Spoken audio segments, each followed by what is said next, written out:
مجھے اندر جانا ہے۔ میں آگے بڑھا تو انہوں نے مجھے پھر روک دیا۔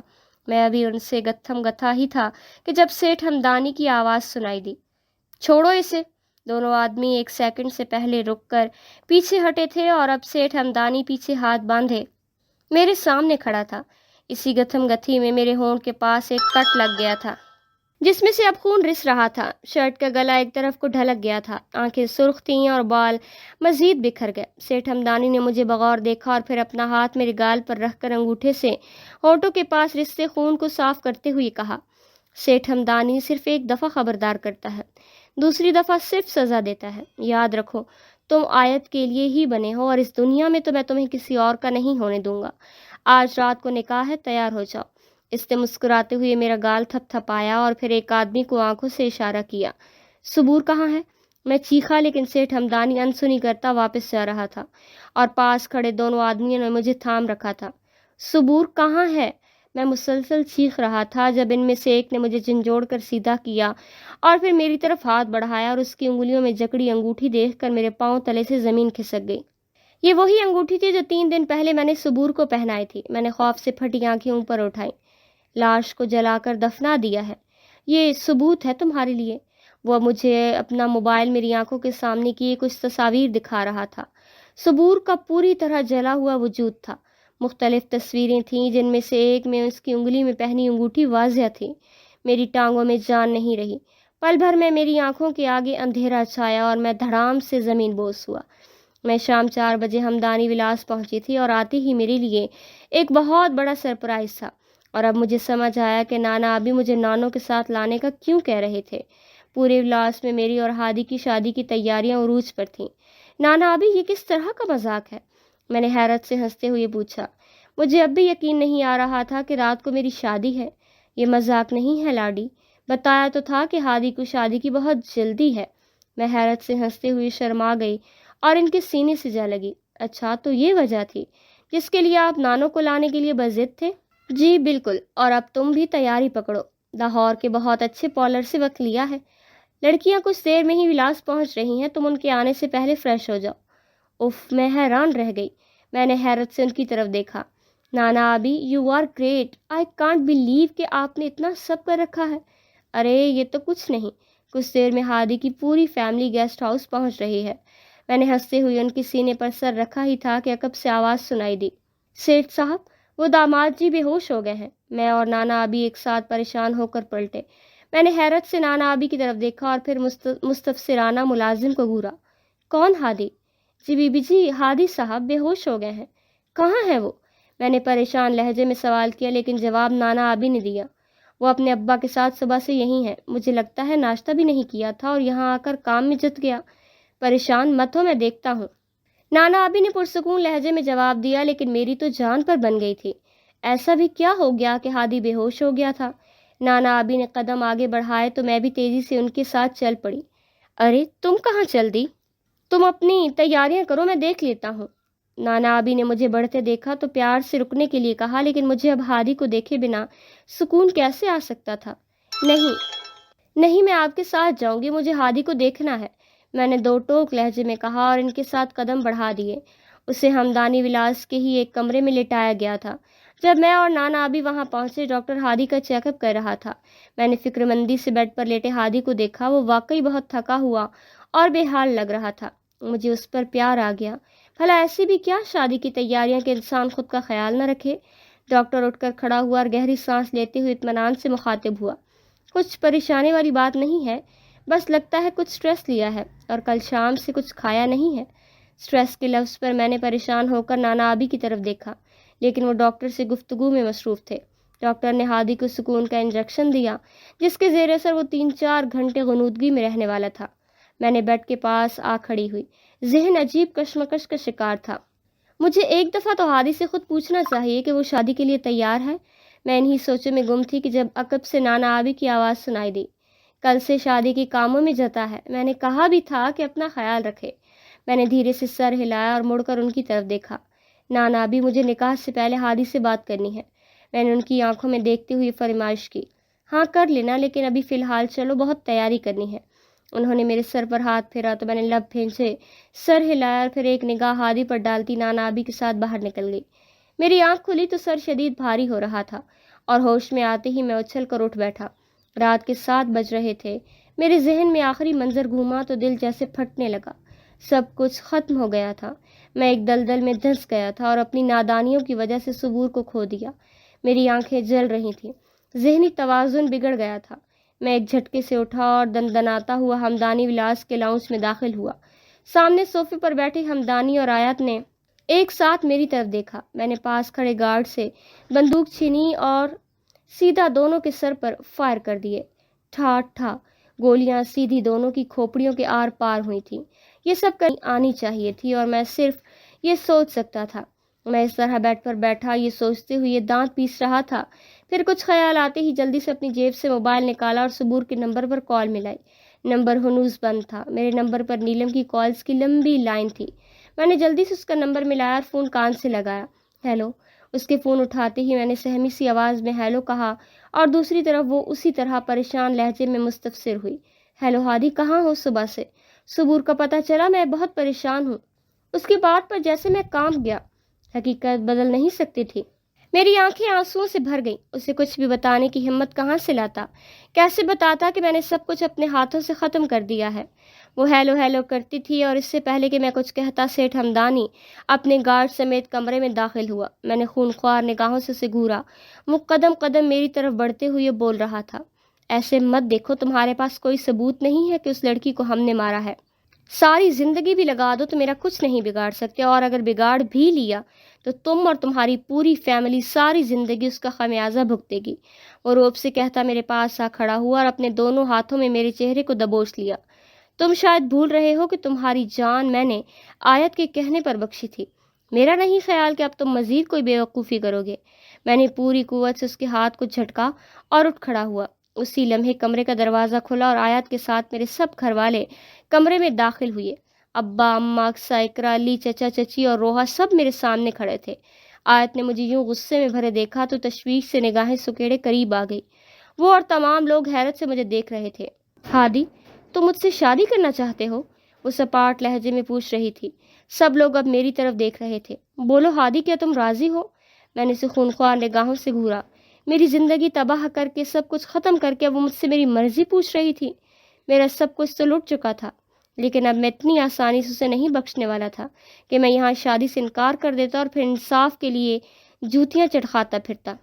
طاقتور لوگوں کو ختم کرنے کے صرف 2 ہی طریقے ہوتے ہیں، پہلا ان کی طرح طاقتور بن جاؤ اور دوسرا ان کی جڑوں میں گھس کر ان کی جڑیں کاٹ دو، اور میں نے دوسرے طریقے کا انتخاب کیا کیونکہ میرے پاس اس کے سوا کوئی چارہ نہیں تھا۔ سب جواب کے انتظار میں مجھ پر نگاہیں ٹکائے کھڑے تھے۔ میں نے سرخ جلتی آنکھیں آیت کے شفاف آنکھوں میں گاڑیں اور سپاٹ لہجے میں کہا، ہاں میں شادی کروں گا۔ اس کی آنکھیں میرے جواب سے چمک اٹھیں اور ساتھ ہی ساتھ باقی سب نفوس کے چہرے بھی کھل اٹھے۔ ایک میں تھا جس کے من اور آنکھوں کی جوت بجھ چکی تھی، وہ اب مسکرا رہی تھی، وہی گہری مسکراہٹ اور وہی گالوں کے گڑھے۔ میں نے اپنی مٹھیاں سختی سے بھینچ لیں جو اسے جھنجھوڑ دینا چاہتی تھی۔ اس سے پوچھنا چاہتی تھی کہ کیا پوری دنیا میں اسے میں ہی ملا تھا؟ کیوں میری زندگی برباد کر دی تھی؟ بس ایک سوال، اور ہادی صرف میرے دل کی تسلی کے لیے۔ وہ کھنکتے لہجے میں کہہ رہی تھی۔ میں نے سلگتی نگاہیں اس کی چمکتی آنکھوں میں گاڑ دیں۔ کیا اسے میری آنکھوں میں رینگتے سرخ ڈورے نظر نہیں آ رہے تھے، یا وہ جان بوجھ کر ان سے لاپرواہی برت رہی تھی؟ وہ اب ایک انداز سے میری آنکھوں میں جھانکتے ہوئی مستفسر ہوئی، تمہاری زندگی میں کوئی اور ہے؟ مجھے ایسا لگا جیسے اس نے میرا دل دبوچ لیا ہو۔ اس کی مسکراہٹ مجھے میرے زخموں پر برستا نمک لگ رہی تھی۔ میں نے اپنے آنسو ضبط کیے اور نفی میں سر ہلا دیا۔ وہ شرما گئی یا پھر شرمانے کی خوب اداکاری کی، لیکن اب سب ہنستے ہوئے کمرے میں داخل ہو گئے تھے، اور میرے گھر والے یوں آ کر اس کے گلے لگ رہے تھے کہ جیسے اس نے کوئی معرکہ سر کر لیا ہو۔ ان سب میں اگر کوئی مجھے دیکھ رہا تھا تو وہ تھا سیٹھ تاج ہمدانی۔ میری سلگتی نگاہیں اس کے نگاہوں سے جا ملیں، جہاں طاقت کا زوم اور دولت کا نشہ تھا، لیکن اب میں بھی سوچ چکا تھا کہ مجھے کیا کرنا ہے۔ کہانی نفرت سے شروع ہوئی تھی اور اب انتقام پر جا پہنچی تھی۔ سرخ رنگ کے بھاری بھرکم لہجے میں دلہن کا روپ دھارے میں آج صرف ہادی کی ہونے جا رہی تھی۔ سبز نگینے والے زیور میرے ماتھے اور گلے میں چمچما رہا تھا۔ بے حد حسین لگ رہی تھیں آپ۔ بے حد حسین لگ رہی ہیں آپ۔ لڑکی نے اپنا سامان سمیٹتے ہوئی داد دی۔ میری گردن میں ہلکا سا خم آیا اور آنکھیں چمکنے لگیں۔ میں نے آبرو اچکائے خود کو ہادی کی نگاہ سے دیکھا تو دل دھڑکنے لگا۔ ہادی جاوید میری زندگی کی وہ خواہش تھی جسے میں ہر قیمت پر حاصل کرنا چاہتی تھی، اسی لیے اس کی بے رخی کے باوجود مجھے یہ گوارا نہیں تھا کہ میں اسے بھول جاؤں۔ بھلے میں اسے کیسے بھول جاؤں جس کے لیے میں نے ہمیشہ اپنے دل میں ایک الگ ہی احساس کو پنپتے دیکھا۔ جس وقت میں محبت کا مطلب تک نہیں سمجھتی تھی، اس وقت بھی مجھے اس کے لیے صرف احساسات محسوس ہوتے تھے جو میں نے کبھی کسی کے لیے نہیں محسوس کیے۔ ہاں، میں یہ بات اچھے سے محسوس کر رہی تھی کہ میں اسے پسند نہیں ہوں اور مجھ سے شادی کے لیے وہ اپنے گھر والوں کے دباؤ کا اور نانا آبی کی دہشت کا شکار ہے، لیکن مجھے خود پر یقین تھا کہ میں بہت جلد اس کا دل جیت لوں گی۔ میری شدید محبت کبھی ہار نہیں سکے گی۔ میں شیشے میں اپنے دلکش عکس کو دیکھ کر مسکرائی۔ ایسا ہوش و حسن جو کسی کا بھی ہوش اڑا دے، ہادی کے دل کو کب تک موم نہیں کر سکے گا۔ ایک دن میں اس کے دل و دماغ پر راج کروں گی۔ ایک دن ہادی بھی میرا ویسے ہی دیوانہ ہوگا جیسے میں اس کے لیے تڑپتی ہوں۔ میں اسے کھونا نہیں چاہتی، کسی قیمت پر نہیں۔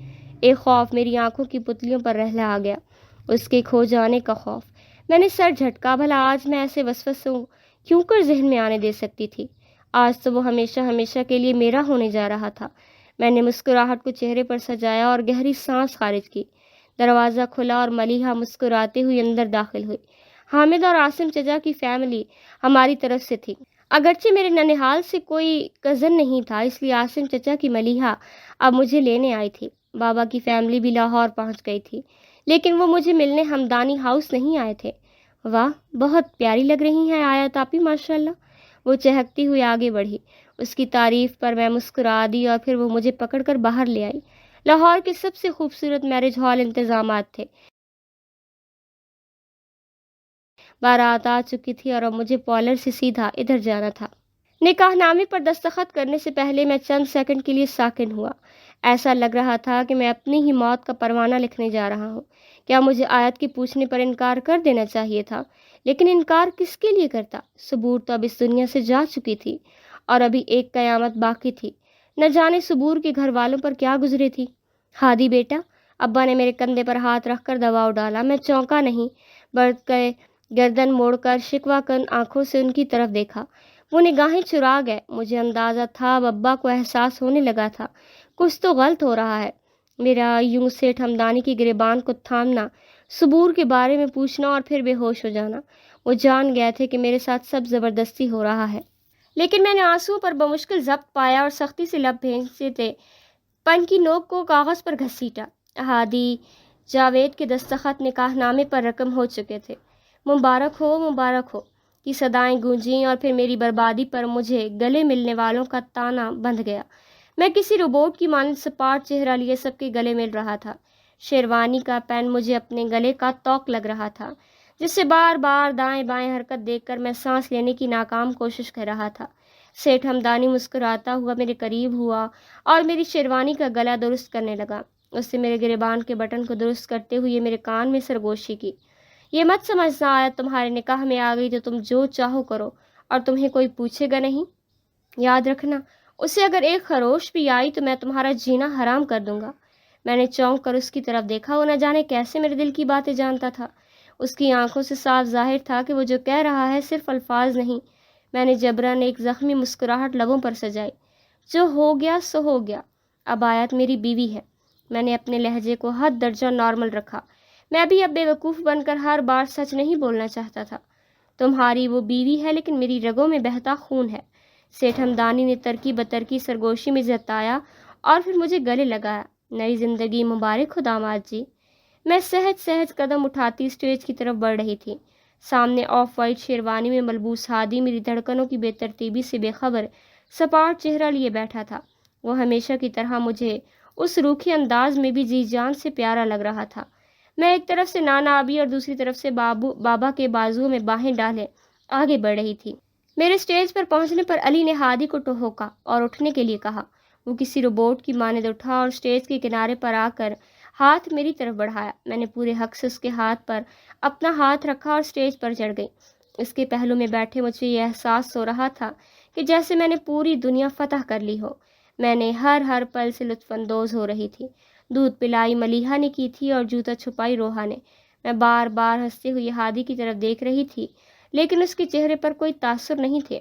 رخصت ہو کر مجھے ہمدانی ولاس میں ہی جانا تھا، جہاں اب میرا کمرہ ہی ہادی کا کمرہ ہونے جا رہا تھا۔ رخصتی کے وقت تک سب ٹھیک تھا، لیکن جیسے ہی ہم لوگ میرج ہال سے نکلے، ہادی کچھ بے چین لگنے لگا۔ وہ گاڑی میں میرے ساتھ بیٹھا بار بار کال کاٹ رہا تھا۔ میں اور وہ پچھلی سیٹ پر تھے اور سامنے کی سیٹ پر گارڈز اور ڈرائیور تھے۔ میں چور نگاہوں سے بار بار اس کی طرف دیکھ رہی تھی۔ گاڑی ہمدانی ولاس میں داخل ہوئی تو اس کا فون ایک دفعہ پھر سے بجنے لگا۔ اٹھا لو نا، کوئی ضروری کال کر رہا ہوگا، میں نے آہستگی سے کہا تو اس نے نظر اٹھا کر میری طرف دیکھا اور پھر اسی بے تاثر انداز میں فون اٹھا کر کان سے لگایا۔ ہیلو۔ دوسری طرف نہ جانے کون تھا اور وہ کیا کہہ رہا تھا کہ ہادی کی آنکھیں پوری کھل گئیں۔ اس نے ہڑبڑا کر ایک دفعہ میری طرف دیکھا اور پھر ڈرائیور کی طرف۔ گاڑی ہمدانی ولاس کے پورچ کی راہداری میں داخل ہوئی۔ کیا ہوا Hadi? Everything is okay? وہ پریشان دکھائی دے رہا تھا۔ میں نے پوچھنے پر اس نے بے چینی سے شیروانی کے سارے بٹن کھولے اور گاڑی پورچ میں رکتے ہوئے وہ گاڑی سے اتر کر ڈرائیور کے پاس جا کھڑا ہوا۔ اقصیٰ، اقرا، آنٹی سب لوگ میرے استقبال میں کھڑے تھے۔ وہ میرے ساتھ ہال تک تو ساتھ تھا، لیکن پھر اچانک غائب ہو گیا۔ مجھے کچھ دیر کے بعد اقرا کمرے میں لے آئی اور اب میں بیڈ پر بیٹھی اس کے آنے کا انتظار کر رہی تھی، جو نہ جانے کہاں چلا گیا تھا۔ نیلم کی کال نے مجھے پریشان کر دیا تھا۔ پہلے تو میں یہی سمجھ کر کال کاٹتا رہا کہ وہ یقیناً مجھ سے صبور کے متعلق پوچھنا چاہتی ہوگی، لیکن پھر آیت کے کہنے پر مجھے مجبوراً کال اٹھانی پڑی۔ مبادا اسے شک ہو جاتا، میں نے کال اٹھا کر کان سے لگایا۔ میرے ہیلو کہنے کے ساتھ ہی نیلم پھولی سانسوں سمیت بولی، ہادی جلدی میرے گھر پہنچو، جلدی، تمہارے لیے کچھ ہے۔ ابھی میں فون پر نہیں بتا سکتی، بٹ پلیز جلدی آؤ۔ میں نے فون بند کیا اور بے چینی سے گاڑی رکتے ہی ڈرائیور کے پاس جا کھڑا ہوا۔ میں نے جلدی سے پردہ گرایا اور واپس صبور تک آیا۔ اس کے چہرے پر ہوائیاں اڑی ہوئی تھیں۔ گھر کی گھنٹی مسلسل بج رہی تھی۔ نیلم، صبور کو کہیں چھپا دو، میں نے نیلم سے اتنا کہا اور خود تیزی سے دروازے کی طرف بڑھ گیا۔ میں نے دروازہ کھولا تو سامنے ہی علی اور ساتھ میں سیٹھ کا خاص آدمی شیر علی کھڑے تھے۔ خیریت ہے؟ یہ کس کا گھر ہے؟ یہاں کیوں چلے آئے؟ ہم سب پریشان ہو گئے تھے، علی نے دروازہ کھلتے ہی سوال کیا۔ میں ایک پل کے لیے متذبذب ہوا، لیکن پھر اگلے ہی پل جھوٹ گڑا۔ ایک تو بچپن سے لے کر آج تک کبھی جھوٹ نہیں بولا تھا اور اب بولتے ہوئے زبان لڑکھڑا رہی تھی۔ دوست کا گھر ہے، اس کی والدہ بیمار ہے، اس نے ارجنٹ بلایا ہے۔ اب ٹھیک ہے اس کی والدہ، چلو چلتے ہیں۔ میں نے علی کو پیچھے ہونے کا اشارہ کیا۔ میں جلد از جلد یہاں سے نکل جانا چاہتا تھا، کیونکہ شیر علی کی نگاہیں میرے پیچھے کے منظر کو گھور رہی تھی۔ داماد جی، اپنے دوست کو بلائیے، ان کی کچھ مالی امداد کر دیتے ہیں۔ میں دروازہ بند ہی کرنے والا تھا کہ جب شیر نے آگے بڑھ کر دروازے پر ہاتھ رکھ دیا۔ میں نے اپنی گھبراہٹ کو بمشکل سنبھالا اور اس کا ہاتھ پیچھے ہٹاتے ہوئے نہایت سبھاؤ سے مخاطب ہوا۔ وہ بہت پریشان تھا، ابھی بڑی مشکل سے آنکھ لگی ہے اور اسے کسی مالی امداد کی ضرورت نہیں۔ آخری جملہ میں نے بہت روب سے ادا کیا اور پھر اس کا ہاتھ ہٹاتے ہوئے دروازہ بند کر دیا۔ میرا دل خوف کے زیر اثر لرزنے لگا تھا، کیونکہ علی کے سوا وہ سب گھور گھور کر گھر کو دیکھ رہے تھے۔ علی میری کار میں میرے ساتھ بیٹھ گیا اور باقی سب جس جیپ پر آئے تھے اس میں سوار ہو گئے۔ اب علی ڈرائیونگ سیٹ پر بیٹھا تھا اور میں بار بار پوری ہتھیلی کو اپنے چہرے پر پھیرتا ہوا پسینہ صاف کر رہا تھا۔ رکو، ان کی جیپ کو نکلنے دو پہلے، میں نے علی کو گاڑی پیچھے رکھنے کا کہا اور پھر ہم نے کار جیپ کے پیچھے لگا دی۔ علی نے کنکھیوں سے میری جانب دیکھا اور پھر گلا کھنگارتے ہوئے مستفسر ہوا۔ مجھے پتہ ہے بات، وہ نہیں ہے جو تم نے ادھر کی۔ کیا چکر ہے برو، مجھے تو سچ بتا۔ میں نے چونک کر اس کی طرف دیکھا، وہ میرے اضطراب کو بھانپ گیا تھا۔ کیا بات کیا ہے؟ مجھے شک ہو رہا تھا، پہلے سے مجھے بتا یار، کیا پریشانی ہے؟ شاید میں ہی تمہاری کچھ مدد کر سکوں۔ میں نے اس کی طرف بغور دیکھا اور پھر ذہن نے جیسے خطرے کی گھنٹی بجائی۔ نہیں، بالکل نہیں، میں علی کو اس سب میں نہیں گھسیٹوں گا۔ نہیں، ایسا کچھ نہیں۔ دراصل وہ میری کلاس فیلو کی امی ہیں، میں نے ان کے سامنے اسے لڑکا بنا دیا، یہی سوچ کر کہ کہیں آیت تک بات پہنچے تو وہ کچھ غلط نہ سمجھ لے۔ اوہ اچھا، میں بھی سوچ رہا تھا کہ کیوں اتنا پریشان ہے۔ ہاں بس اسی لیے پریشان تھا، وہ یہاں اکیلی اپنی ماں کے ساتھ رہتی ہے، اسی لیے پریشان ہو کر مجھے کال کی۔ ٹھیک، پھر تو ٹھیک ہے، میں سمجھا، پتہ نہیں کیا بات ہے۔ علی نے سر جھٹکا اور مسکرا دیا۔ میں نے بھی جبراً مسکرا کر اس کی مسکراہٹ کا جواب دیا۔ دونوں گاڑیاں آگے پیچھے ہمدانی ولاس میں داخل ہوئیں۔ میں جیسے ہی کار سے نیچے اترا، شیر علی میرے قریب آ گیا۔ داماد جی، سیٹھ صاحب کے پاس جانا ہے پہلے، وہ روب سے کہہ رہا تھا۔ میں نے خود کو نارمل رکھتے ہوئے سر اس بات میں ہلایا اور ہم اس کے پیچھے ہمدانی کے آفس کی طرف چل دیے۔ رات کے 3 بج چکے تھے۔ چند منٹ کے بعد میں ہمدانی کے سامنے کھڑا تھا۔ تم کہاں چل دیے تھے میاں؟ ایسا بھی کون سا خاص دوست ہے جس کے لیے تم نے آیت کو اور ہمیں پریشان کیا؟ وہ گھمبیر لہجے میں تیوری چڑھائے پوچھ رہا تھا۔ میں خود پر ضبط پانے کے چکر میں زبان کو منہ میں گول گول گھما رہا تھا۔ دل تو چاہ رہا تھا کہ چیخ چیخ کر بتاؤں کہ تم جیسے جان سے مار چکے ہو وہ زندہ ہے، تم خدا نہیں ہو۔ اللہ چاہے تو تم اتنی طاقت اور دولت رکھنے کے باوجود کسی کا بال تک نہیں بھگا سکتے۔ اس سے پہلے کہ میں کچھ بولتا علی فوراً میری طرفداری میں بولا، وہ اس کا دوست ہے، میں بھی جانتا ہوں اسے، اس کی والدہ بہت بیمار ہے اس لیے جانا پڑا۔ سیٹھ نے ایک آبرو اچکائے علی کو دیکھا اور پھر سر اس بات میں ہلاتا ہوا میری جانب دیکھتا ہوا گویا ہوا، چلو تیمارداری ہو گئی نا، اب چلو جاؤ، آیت پریشان ہے۔ میں نے لب بھینجے اور سر کو ہلکا سا خم دے کر مڑا ہی تھا کہ جب پھر سے سیٹھ کی کڑکتی آواز نے قدم روکے۔ منہ دکھائی کے لیے کچھ نہیں لیا ہوگا تم نے؟ میں نے رخ موڑا اور اس سے پہلے کہ تائید میں انکار کرتا وہ میری طرف ایک سرخ ڈبہ بڑھاتے ہوئے بولا، لو، یہ گولڈ کا سیٹ ہے، منہ دکھائی میں دینا، اور آیت کو مت بتانا کہ ہم نے دیا ہے، یہی کہنا کہ تم نے اپنی سیلری سے بنوایا ہے۔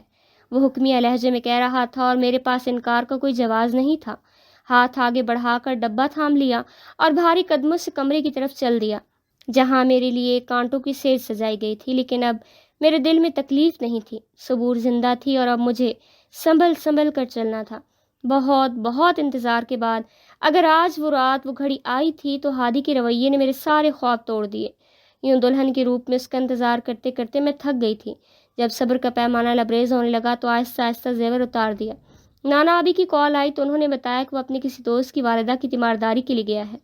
میں نے غصے میں فون پٹخا اور واش روم میں گھس گئی، کپڑے تبدیل کیے اور رگڑ رگڑ کر وہ سارا سنگھار اتار دیا جو صرف اور صرف اس کی ایک تعریفی نگاہ کے انتظار میں چہرے پر سجائی بیٹھی تھی۔ میں منہ ہاتھ دھو کر باہر ہی نکلی تھی کہ جب دروازے پر دستک کے بعد وہ تھکا تھکا سا کندھے گرائے کمرے میں داخل ہوا اور مجھے سامنے ایسے دیکھ کر ایک لمحے کے لیے ٹھٹکا، لیکن پھر نگاہیں پھیر کر آہستہ آہستہ چلتا ہوا مجھ تک آیا۔ میں نے چہرے پر خفگی سجا لی۔ دل واقعی ہی اس سے بہت خفا تھا۔ اس سپاٹ چہرے کے ساتھ ہاتھ میں تھاما ڈبہ میری طرف بڑھائے ہوئے تھا۔ یہ تمہارے لیے، اس نے گھٹے سے لہجے میں کہا، اور میں جو اس سے خفا کھڑی تھی حیرت اور خوشی کی ملے جلے تاثرات لیے اس کی طرف دیکھنے لگی۔ میں جانتی تھی کہ شادی کی پہلی رات بیوی کو شوہر کی طرف سے ایک تحفہ ملتا ہے، لیکن میں نے پھر بھی انجان بنتے ہوئے پوچھا، یہ کیا ہے؟ اس نے جیسے ذہن پر زور ڈالا تھا اور پھر پیشانی مسلتے ہوئے اس سنجیدگی سے جواب دیا، یہ منہ دکھائی ہے، میں نے اپنی سیلری سے تمہارے لیے لیا ہے۔ مجھے اپنی سماعت پر یقین نہیں آ رہا تھا۔ میں نے حیرت اور خوشی سے آنکھیں پھیلائے ڈبہ اس کے ہاتھ میں تھام لیا۔ وہ تو تحفہ دینے کے بعد یوں پلٹا کہ جیسے سر سے بوجھ اتارا ہو۔ میں نے اداسی سے اس کی طرف دیکھا مگر وہ مجھے نظر انداز کرتا واش روم میں گھس گیا۔ تھکا ہوا ہے اور کچھ نہیں، میں نے گہری سانس خارج کرتے ہوئے جیسے خود کو تسلی دی۔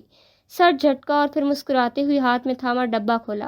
وائٹ گولڈ کا خوبصورت نیکلس اور کانوں کے بندے تھے۔ اف، اتنی خوبصورت پسند! میں نے دل میں اس کی پسند کو سراہا اور پھر نیکلس کو نکال کر گلے میں پہن لیا۔ ایسا لگ رہا تھا کہ جیسے یہ نیکلس میرے لیے ہی بنا ہو۔ میں نے دھیرے سے دونوں ہاتھوں کو اس پر پھیرتے ہوئے اس کی دلکشی کو محسوس کیا۔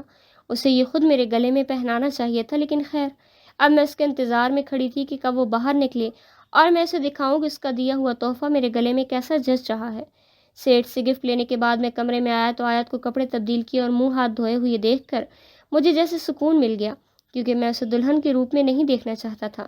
سیٹھ ہمدانی کا دیا گفٹ میں اسے تھما کر میں نے وہی الفاظ دہرائے جو سیٹھ ہمدانی نے کہے تھے۔ میں واش روم میں گھس گیا اور اپنی جیب سے موبائل نکالا اور نیلم کے نمبر پر میسج کیا، گاڑی کی چابی دو۔ میں نے پورے حق سے چابی مانگی اور ڈرائیور نے بھی بنا کسی چوں چراں فوراً چابی میرے حوالے کر دی۔ میں نے چابی جیب میں رکھی اور آیت کے ساتھ ہال میں داخل ہوا۔ جب سب لوگ ایک دوسرے میں مصروف ہو گئے تو میں سب سے نظر بچا کر باہر نکل آیا۔ گلاس کے دروازے ابھی کھلے ہی تھے، البتہ گارڈز جگہ جگہ کھڑے تھے۔ میں نے جا کر جیسے ہی کار کا دروازہ کھولا تو ایک گارڈ بھاگتا ہوا میرے قریب آیا۔ داماد جی کہیں جا رہے ہیں؟ ہاں، میں نے سپاٹ لہجے میں جواب دیا اور چابی لگا کر دروازہ کھولا۔ چلے، میں ساتھ چلتا ہوں آپ کے۔ گارڈ نے فوراً پیشکش کی۔ نہیں، میں چلا جاؤں گا، میں نے بے رخی سے کہا۔ شیروانی اتار کر پچھلی سیٹ پر پھینکی اور ڈرائیونگ سیٹ پر بیٹھ گیا۔ اب میں آف وائٹ کرتا شلوار میں ملبوس تھا۔ میں نے گاڑی کا دروازہ بند کرنا چاہا تو گارڈ نے بند ہونے سے پہلے ہی ہاتھ رکھ لیا۔ داماد جی، سیٹھ صاحب کا حکم ہے، گھر کے کسی فرد کو یوں گارڈ کے بغیر جانے نہیں دینا چاہیے۔ میں نے دانت پیس کر اس کی طرف دیکھا۔ میں سیٹھ صاحب کو خود جواب دے دوں گا، پیچھے ہٹو، میں نے سختی سے کہا اور اس کے پیچھے ہوتے ہی فوراً دروازہ بند کر کے گاڑی سٹارٹ کی۔ میں ہوا کی رفتار سے گاڑی اڑاتا نیلم کے گھر پہنچا اور میری گھنٹی بجانے کے چند سیکنڈ کے بعد ہی اس نے دروازہ کھول دیا۔ وہ حواس باختہ دکھائی دے رہی تھی اور ایک نظر مجھے دیکھ کر سہم کر میرے پیچھے دیکھا اور پھر میرا ہاتھ تھام کر اندر کھینچا اور دروازہ بند کر دیا۔ وہ کچھ مشکوک سی حرکتیں کر رہی تھی۔ میں نے الجھ کر سوال کیا، نیلم کیا ہوا ہے؟ اندر آؤ میرے ساتھ، اس نے عجلت میں کہا اور تیز تیز قدم کمرے کی طرف بڑھا دیے۔ میں بھی اس کے ساتھ چل دیا۔ اس نے بند کمرے کا دروازہ کھولا اور میں اس کے ساتھ پیچھے کمرے میں داخل ہوا، مگر سامنے کے منظر کو دیکھ کر جیسے میرے قدم منجمد ہو گئے۔ سبور میرے سامنے کھڑی تھی، مٹی میں اٹے کپڑے، بکھرے بال، خوف سے بھری آنکھیں، جگہ جگہ خون کے نشانات لیے چہرہ اور گالوں پر بہتے آنسو، اور بے یقینی سے اسے کندھوں سے تھام لیا۔ سبور تم زندہ ہو؟ تو پھر وہ لاش، وہ انگوٹھی؟ میری آواز کانپ رہی تھی۔ اس نے آنسو ضبط کرتے ہوئے سر ہلایا، پھر پھوٹ پھوٹ کر رو دی۔ اس نے میرے سینے سے سر کو ٹکایا ہوا تھا اور میں اس کے زمین پر گرتے ہوئے آنسو دیکھ رہا تھا۔ چند منٹ اونچا اونچا رونے کے بعد اس نے چہرہ اوپر اٹھائے میری طرف دیکھا اور پھر بولنے لگی۔ وہ ساری رام کتھا ہچکیوں میں لفظ بلفظ مجھے سنا رہی تھی۔ اسے یونیورسٹی کی گیٹ پر ہی اغوا کر لیا گیا تھا اور پھر کسی کچی آبادی نما ڈیرے کی پرانی سی کوٹھڑی میں بند کر دیا۔ وہاں ایک عورت اس کی نگرانی کے لیے تھی جس نے لالچ میں آ کر اس کے کانوں کی بالیاں اور انگوٹھی کو اتار کر پہن لیا۔ اسے ایک پرانی سی کرسی پر باندھا گیا۔ لڑکی کے جانے کے بعد سبور آہستہ آہستہ رسی کو کھولنے کی کوشش کرتی رہی اور آخر کار 1 گھنٹے کی کوشش کے بعد رسی کھل گئی۔ رسی کھلنے کے بعد اس نے کمرے سے بھاگنے کی کوشش کی لیکن دروازہ باہر سے بند تھا۔ اس نے دروازہ بچایا تو صرف وہ لڑکی وہاں آتی ہوئی دکھائی دی۔ سبور نے جلدی سے زمین پر پڑے ایک پتھر کو اٹھایا اور جیسے اس لڑکی نے دروازہ کھولا وہ پتھر اس کے سر میں دے مارا۔ لڑکی موقع پر ہی بے ہوش ہو گئی۔ سبور نے وہاں سے بہترین عقل مندی کا مظاہرہ کیا اور اس لڑکی کے یونیفارم کو پہنا اور خود اسے اپنے کپڑے پہنا کر کرسی پر باندھ دیا اور خود باہر نکل گئی۔ وہ ایک ڈیرہ نما جگہ تھی جہاں ایک طرف کر کے یہ کھنڈر نما کوٹھڑی سی بنی تھی۔ وہ اس وقت وہاں سے بھاگ نہیں سکی کیونکہ جگہ جگہ سیٹھ ہمدانی کے گنڈے موجود تھے۔ وہ وہیں جھاڑیوں کے پیچھے چھپ کر بیٹھی رہی۔ جب اس نے دیکھا کچھ دیر بعد گنڈوں نے آ کر کوٹھڑی پر پیٹرول چھڑکنا شروع کر دیا اور پھر اس کے دیکھتے ہی دیکھتے کوٹھڑی جل کر بھسم ہو گئی اور اس کی جگہ وہ لڑکی بندھی ہوئی جل گئی۔ شام تک وہ وہیں چھپی بیٹھی رہی اور بمشکل ہی وہاں سے نکل سکی۔ ڈیڑے سے سڑک تک پہنچنے میں اسے رات ہو گئی اور پھر بمشکل وہاں سے بس میں سوار ہو کر وہ شہر پہنچی اور پھر نیلم کے گھر۔ میں اب بھی بے یقینی کے عالم میں سب سن رہا تھا۔ وہ میرا سر شرم سے جھک گیا۔ مجھ سے کہیں زیادہ بہادر تو وہ تھی، لیکن ابھی تو صرف 1 دن گزرا تھا اور یقیناً صبح تک انہیں شک نہ ہو جائے کہ جو لڑکی جل مری ہے وہ سبور نہیں تھی بلکہ ان کی اپنی ہی ملازمہ تھی۔ مجھے اس سے پہلے سبور کو اس کے بابا کے پاس پہنچانا تھا۔ وہ اب سب بتانے کے بعد اپنے آنسو صاف کرتے ہوئے میرے حلیے کو حیرت سے دیکھ رہی تھی۔ بے شک میں شیروانی اتار چکا تھا لیکن پاؤں میں پہنا خصا اور سلک کا یہ کرتا شلوار اس کی حیرت بجا تھی۔ ہادی تم کہاں سے آ رہے ہو؟ وہ مجھے اوپر سے نیچے دیکھتی ہوئی پیچھے ہوئی۔ میں نے گردن جھکا دی۔ یقیناً اس نے تو یہ توقع کی ہوگی کہ میں اس کے غائب ہو جانے پر بے حال حلیے میں ہوں گا، لیکن میں تو کسی دلہے کی طرح تیار تھا۔ میں نے جھکے سر کے ساتھ مریل آواز میں جواب دیا، میری آیت کے ساتھ شادی ہو گئی ہے۔ سبور نے ایک دم سے اپنے منہ پر ہاتھ رکھے اور سر نفی میں ہلانے لگی۔ میں نے جھٹ سے اسے کندھوں سے تھام لیا۔ میں نے یہ سب انتقام لینے کے لیے کیا، تمہاری موت کا انتقام۔ سبور نے غصے سے میرا ہاتھ جھٹک دیے۔ ایک دم سے گھر کی گھنٹی بجی تو ہم تینوں ایک ساتھ چونک گئے۔ رات کے 2 بج رہے تھے۔ اس وقت یہاں کون ہو سکتا تھا؟ میں نے ہاتھ کے اشارے سے نیلم کو دروازہ کھولنے سے منع کیا اور خود دبے قدموں باہر گلی میں کھلنے والی کھڑکی کا پردہ سرکایا۔ سامنے دیکھتے ہی جیسے میری روح فنا ہو گئی۔ سیٹھ ہمدانی کی گارڈ اور 2 خاص اونڈوں کے ساتھ علی بھی باہر موجود تھا۔ ان میں سے ایک گھنٹی بجا رہا تھا اور باقی سب کار کے ارد گرد گھوم رہے تھے۔ میں نے غصے سے مٹھیاں بھینچ لیں۔ سیٹھ ہمدانی نے ہر گاڑی میں ٹریکر لگا رکھے تھے۔